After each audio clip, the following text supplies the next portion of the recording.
inches per hour is possible at times.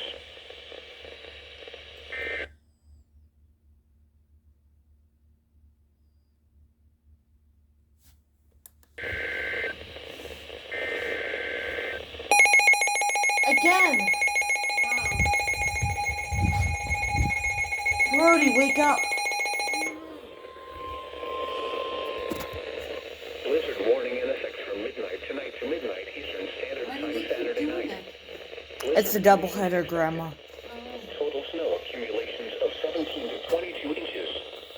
Winds gusting as high as 60 miles per hour.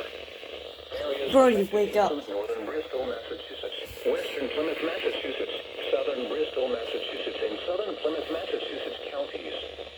When, from midnight tonight to midnight Eastern Standard Time Saturday night.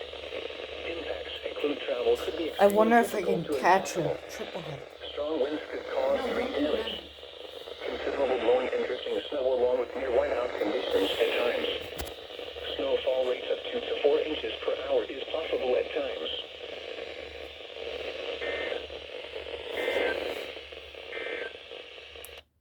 Following is a summary of watches